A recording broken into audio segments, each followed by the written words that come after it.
Welcome to News 9 and you are watching On Point. Today we have two On Points. On Point 1 is on carb-rich diets triggering an obesity and diabetic epidemic in India.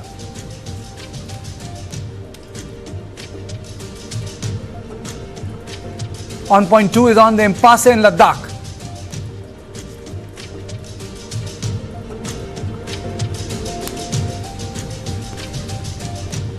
Now let's take a quick look at the headlines. Prime Minister Modi likely to meet US President Donald Trump on the sidelines of the ASEAN summit in Malaysia. First Modi-Trump meet amid tariff tiff.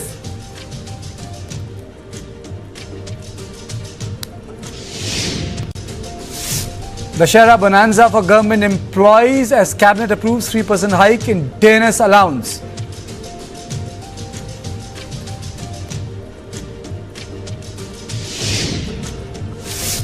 Prime Minister unveils 100 rupee coin stamp at RSS centenary, first ever depiction of Bharat Mata on the Indian currency.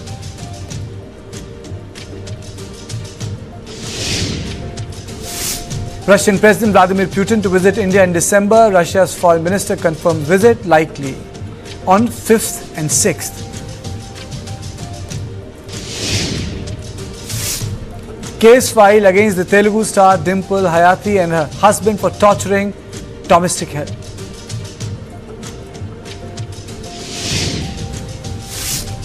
Pervert Delhi Baba's sleazy chat go viral. Leaked WhatsApp chats reveal harassment of young women and alleged Dubai Sheikh link.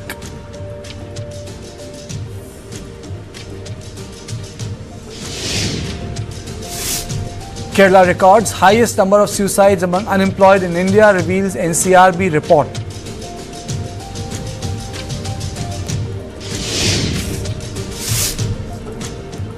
At least 69 killed as powerful quake strikes central Philippines.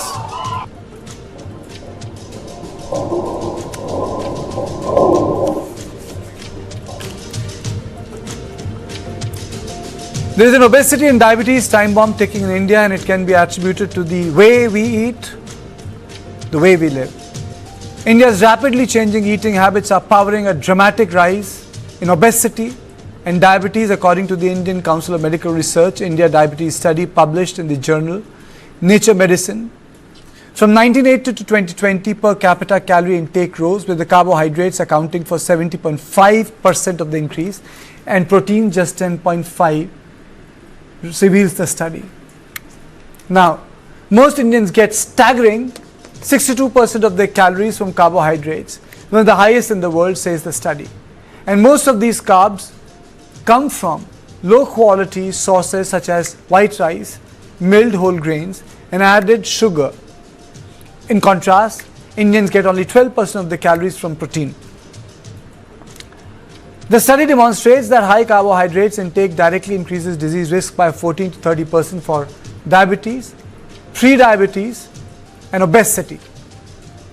According to this study, there is a huge difference in intake of stable nutrients across the states. White rice dominates diets in southern, eastern, and northeastern part of the country, while wheat is more common in the northern and central parts. Millets as a staple are consumed in only 3 states, Karnataka, Gujarat and Maharashtra, with major types including finger millet, which is ragi, sorghum, which is jowar, and pearl millet, which is bajra. According to the ICMR study, 21 states and union territories exceeded the national recommendation of less than 5% added sugar intake. India is often referred to as the diabetes capital of the world, as it accounts for the 17% of the total number of diabetes patients in the world. There are currently close to 80 million people with diabetes in India, and this number is expected to increase to 98 million by 2030. Non-communicable diseases like diabetes and heart ailments are leading to millions of deaths worldwide. The economic consequences are staggering, with NCDs causing 68% of all deaths and projected costs reaching 839 billion by 2060, representing 2.47% of India's GDP. India faces an unprecedented metabolic health emergency, with 83% of adults having at least one metabolic risk factor. The prevalence of the newly diagnosed prediabetes has reached an alarming 41%, while 50% suffer from cholesterol disorders.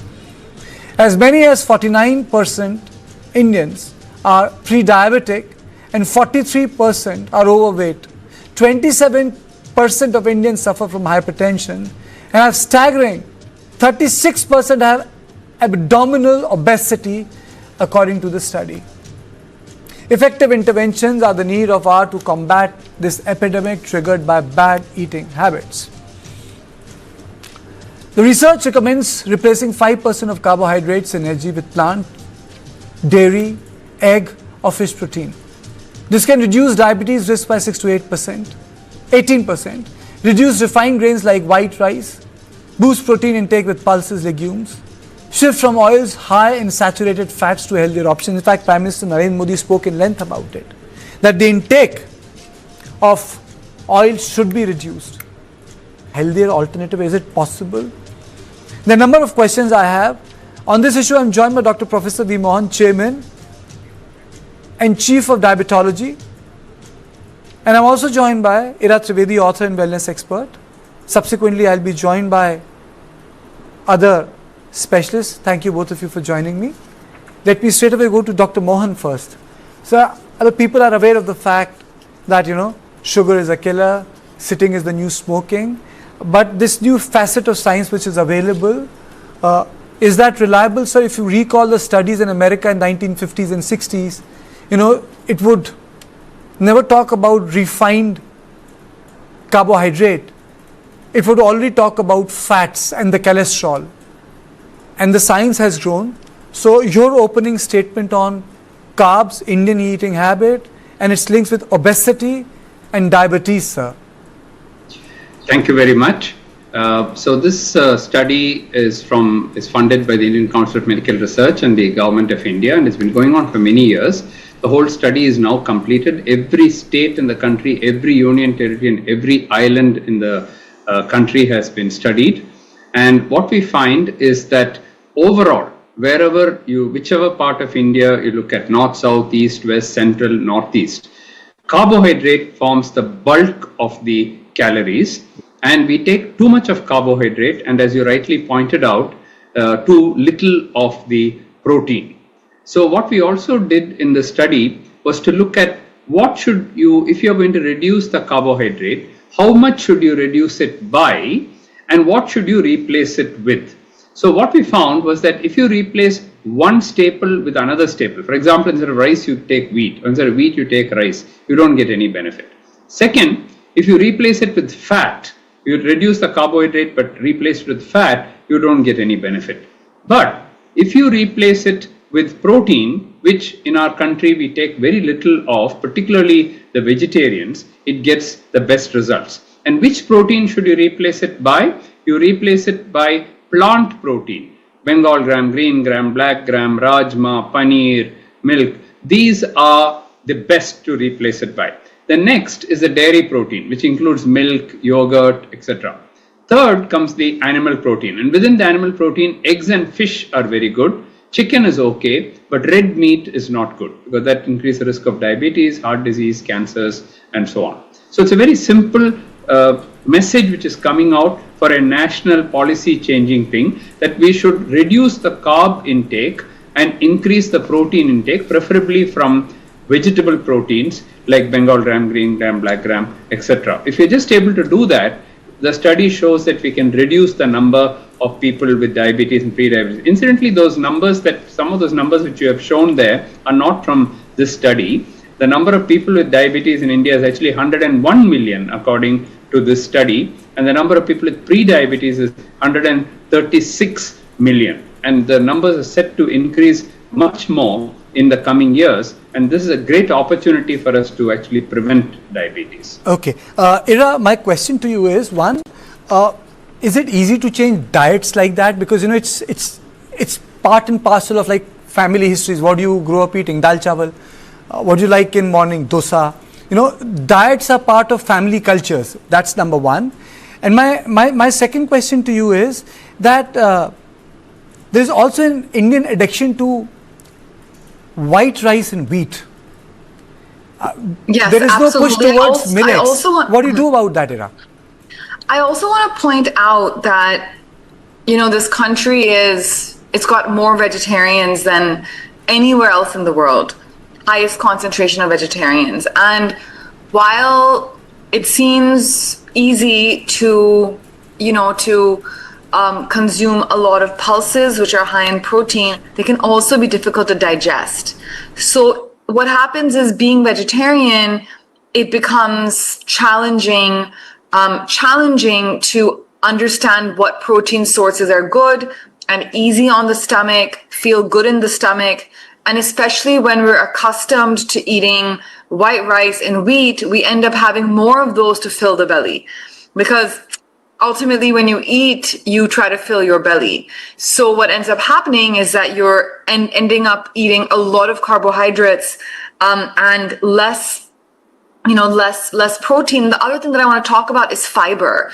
Fiber is very, very important. A lot of studies now show that, having more fiber also helps with controlling diabetes and controlling blood sugar. So that, I feel, can be easily increased in diets. What needs to happen is more fortification. Also, foods like, for example, soya nuggets.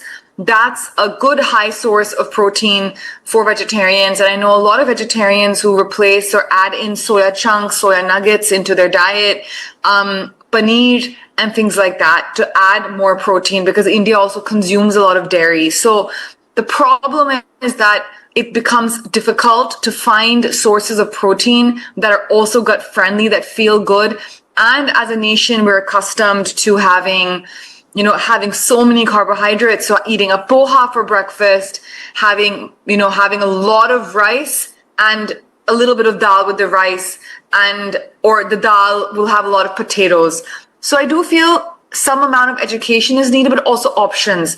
So when soya nuggets came out, and people now consume a lot of soya nuggets, everywhere. It's affordable, it can be made tasty, and people have that. So I do feel like fortification, introduction of more protein-rich vegetarian foods, that can really, really help.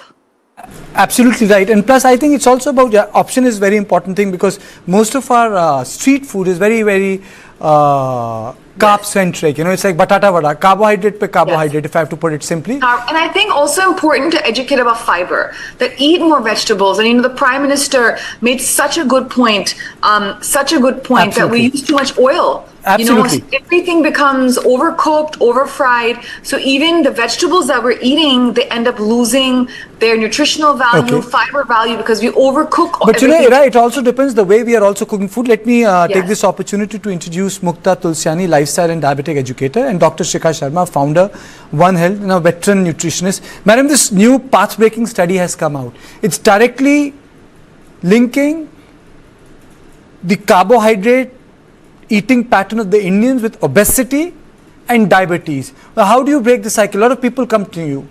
A lot of them must be vegetarians. How do you make them change their diet? Because that's the most difficult thing to do, because you eat what you have grown with, and it's so difficult to make that one change in the kitchen.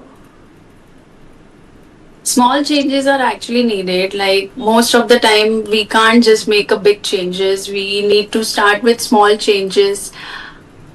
And apart from that, I ask my clients to include, as per the study has also shown, that like physical activity should be increased. Most of the patients are having physical inactivity. So I prefer saying them to be physically more active, because they are consuming more of carbs, and which is directly leading them to the diabetes. So including exercise and reducing on junk really helps them to am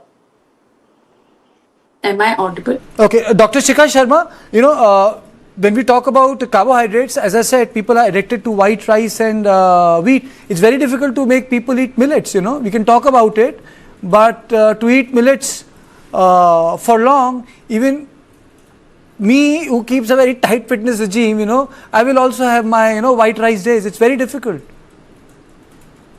I agree with you. See, couple of things which can be done. First, let's look at that. Diabetes is only about eating more carbs. It's also about gut health. It's about general health, and it's also about number of chemicals entering your system.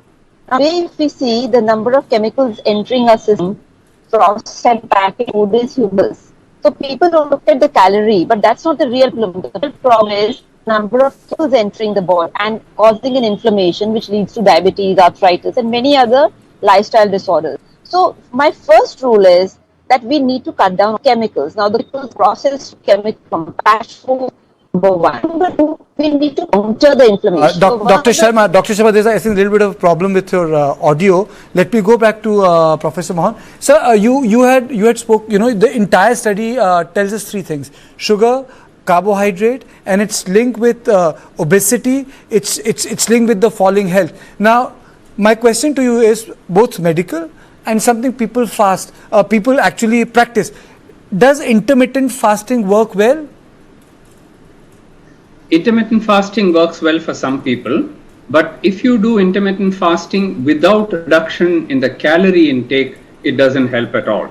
So what some people do is they don't eat in between and they keep the number of hours, but they end up eating very heavy meals 2 times a day. That doesn't help. If the intermittent fasting leads to a reduction in the calories, then it is very good. And again, one size doesn't fit all. There are many people who are very happy with intermittent fasting. I've seen them do extremely well. There are others who develop gastritis. There are others who are diabetic and they're taking insulin tablets. So if they fast, they can get hypoglycemia. So there's no one size fits all. The short answer is that yes, intermittent fasting, if it suits you, it helps you to reduce weight, reduce calories, go ahead. But I just wanted to respond one point to which you are repeatedly asking, that you cannot change your diet because you're brought up one way. What the study shows is only a 5% reduction in carbohydrate. So all we're saying is take your rice, take your wheat, but cut it down a little bit and add protein. And as was rightly mentioned by the other speakers, for a vegetarian, it's not so easy. We'll have to look for the protein in every meal. For a non-vegetarian, it's much easier because you have egg and you have fish and some chicken. So that itself fills up. And protein, by the way, gives you a lot of satiety. So you feel full. Whereas if you just take carbs, you don't feel full. So it's not that easy to make small changes, as others have also said. This can very easily be done. And the point that the study makes is that it goes such a long way in preventing diabetes if just 5% of the calories is replaced. It amounts to about 25 grams of protein extra per day. And that is very doable in the whole day. And that is very doable. Dr. Mohan, a lot of people say that the management of weight, management of obesity is also about insulin management. It boils down to that.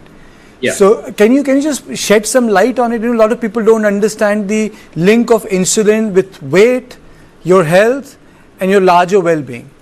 Yeah. So insulin resistance is the main cause of type 2 diabetes. You have insulin in your body. Unlike type 1 diabetes where there's absolute insulin deficiency, in type 2 diabetes there is insulin, but insulin is not working.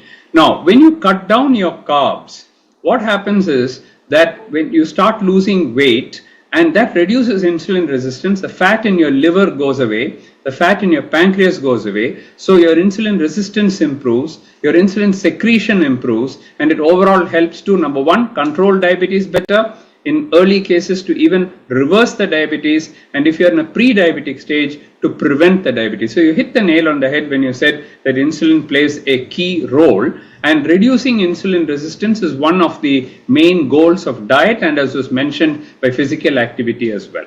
Absolutely. Please don't go away because it's time for a short break, and when I come back, Ira, my question to you would be, what are the different ways in which the Indian kitchen, which is like a curry based thing, if I take northeast out, what are the ways in which the food can be made healthier? Cutting oil is one, cutting carbohydrates, something which is affordable, something which can be done on a daily basis without affecting the entire lifestyle or the basic pattern of one household. But after a short break.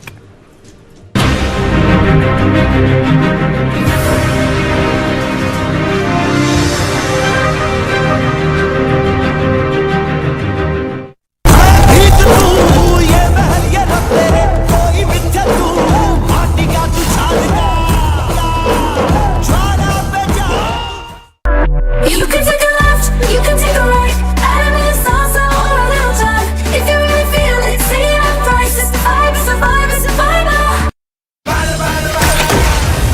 नई गाड़ी लेनी पड़ेगी। हमें भी।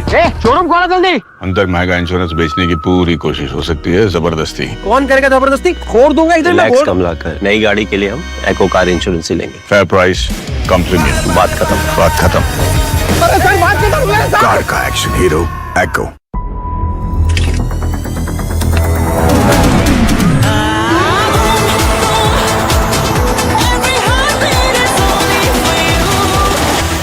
Love is nothing without the thrill. Unlimited love.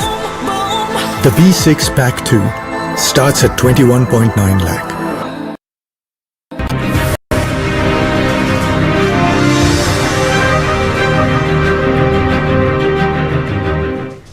Welcome back, and let me straight away go to Ira Trivedi. Ira, so what are those little changes which we can make in our diet, which we can make in our lifestyle to avoid this carbohydrate overburden, because eating habits don't change quickly like that?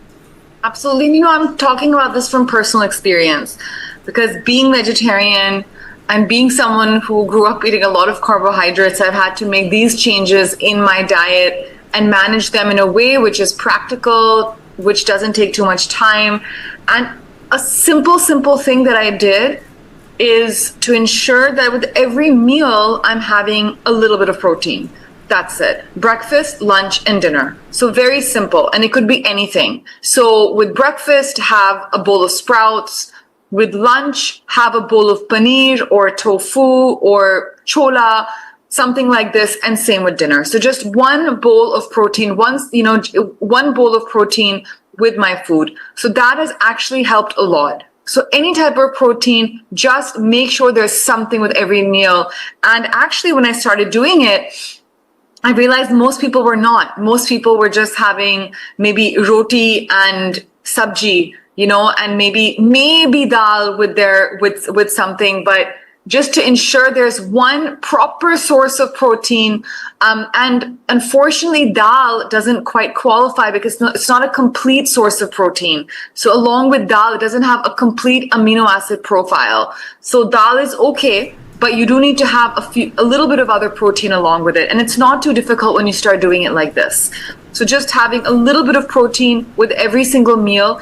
The other thing which I think is very important for diabetics is to ensure that after every meal, they have a little bit of movement right after they eat. So right after eating, make sure that if you're in the office, you're taking a 5-minute walk, 7-minute walk, just moving around. So you're not just eating and sitting right away. So that really helps with digestion, with metabolism, and just right after eating, that glucose crash that we get. So some amount of movement right after eating. And these are sustainable things to do. Including one bowl, one protein source with all 3 meals, and doing a 5 to 7 minute, just any sort of movement, just if it's walking around the office, walking around your house, whatever it is, right after your meal. So no sitting or no lying down, no watching TV right after you have your dinner, So even if you're watching TV, make sure you're walking around your living room and watching TV. So, or just standing even. Okay. Mukta, it's like saying, can we, is it possible, what has been your experience? Because, Japanese eat rice with every meal, but they have a very small portion. But if you look at their, the component of their so-called spread, they have multiple things. But that's not like Indian things. Not everyone will have a chutney, raita, suki sabzi, gili sabzi and dal. People will have one dal, one sabzi, and the component of the roti and chawal would be on the higher side. But what we can do is, the simple thing is adding protein. Like if you're making any sabzi, you can combine it, like spinach, lentil. Spinach, lentil is the basic thing I have seen people are eating. Or you can add some, we can say, sattu powder to your roti. So it becomes like protein rich roti. So likewise, we can do little bit of modification so that they can add protein, and it's not hassle or any other component is not being created. It's just adding little bit to your meals, and that can just help you to boost your protein. Also, we can add, as rightly said, we can add some yogurt, or we can add, if we are not able to eat salads, to intake our fiber, we can add it in our rotis. So that can really help us. Let me come to a question which is like up Dr. Mohan Street. Sir, it's on the protein. If you go to any medical shop today, you'll find more supplements and protein bars than the medicines there, sir. That's the fact. And there's great awareness in the Indian, at least in urban centers, that the protein is required. So you have fortified atta today, you have fortified dahi, you have fortified milk, you have fortified, protein foods, you have whey protein, you have plant protein. But that's not the way the body has been absorbing protein, sir, in terms of our biological history as Homo sapiens. So is that protein good when we talk about, sir, protein bars, protein yogurt, protein milk? Because that's not the way the body has been absorbing it. So what is the right amount of protein? 70 grams of protein a day, 50 grams of protein a day? Because high protein means more load on the kidney, sir. You're absolutely right that, of course, as was discussed earlier, when you have a protein deficient nation where we are not having enough protein, any way of increasing that protein is good. If it comes from the foods that we normally eat, and we talked about soya, we talked about paneer, we talked about tofu, we talked about the pulses and legumes and milk, egg, whichever source of protein that you take normally should be sufficient for a normal human being and for somebody with diabetes. But nowadays youngsters are doing extreme sport and they are spending a lot of calories and they want to build their muscle and they want to do. So some of these extra protein supplements are not a bad idea. Of course, you should be careful that you don't overload, because there is something called as protein overload. So if you keep on overloading the body with protein, digestion first of all becomes a problem, because remember, protein takes a long time to digest, and therefore you will have indigestion, you can have bloating and so on. And the long-term effects also, especially if you have borderline kidney function, already your kidney is slightly affected. Now you go and overload the kidney, it's very bad. So we talk about 0.8 to 1.2 grams of protein per kilogram of body weight. And so that will give you an idea of how much to take. But as Indians, we take less than half of that. So if you reach that itself, in my opinion, it's a very big thing. But there are people who will go overboard and take 2 grams per kilogram body weight and so on. So now you're overdoing, and probably so as I say, anything in excess can be act like a poison. Even amridam can become like a poison. There's an old saying which says that. And therefore, you should be careful about how much you take. And sir, what about the constant eating? The habit of not eating. People would close kitchens 50 years ago and say, well, wait for the kitchen to open for the lunch. And you would have your lunch, and the people would close the kitchens, well, wait for the dinner. And then once the dinner would be over, people would say, well, wait for the morning. But this constant eating cycle has altered a lot of things in our body. Is that a problem, sir? It's really bad, because you're eating when you're not hungry, and that's the first thing that as humans we should not do. Even animals will not eat unless they are hungry, but we humans keep eating even when you're not hungry. It's 4 o'clock, you have to have your tea, you have to have some biscuits, or you have to have a snack. It's 7 o'clock and now you have to have dinner. If you're not feeling hungry at all, your body is better off by missing a meal than going and eating, because you're adding to the problems not only of calories but also to your digestion and so on. So you're absolutely right that this is a modern habit of keeping on eating all the time, munching snacks and so on. I think we're overdoing that, and that should certainly be cut. Okay, thank you so much. Thank you, Ira. Thank you, Mukta, and thank you, Dr. Mohan, for being on this show, because I personally feel that if we really don't invest in nation's health, we are really looking at a larger and a bigger problem at hand, keeping in mind the sort of medical infrastructure we have here. And that is why I chose to do this conversation with all of you. So this was on point 1. But don't go away. On the other side, I'll have on point 2, which is on the standoff in Ladakh as citizen bodies pull out of the talks with the Ministry of Home Affairs, after a short break.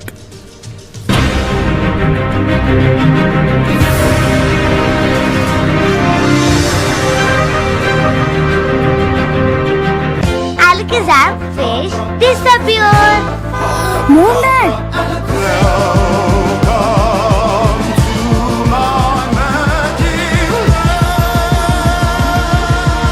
Smooth, silent, seamless. Sliding systems from headache. मुझसे नहीं हो गया। उनको देख रहे हो? क्या संगीत तक ये स्टेप सीख पाएंगे? ये खूबसूरत चिंता आप करिए। शादी के पर्सनल लोन की चिंता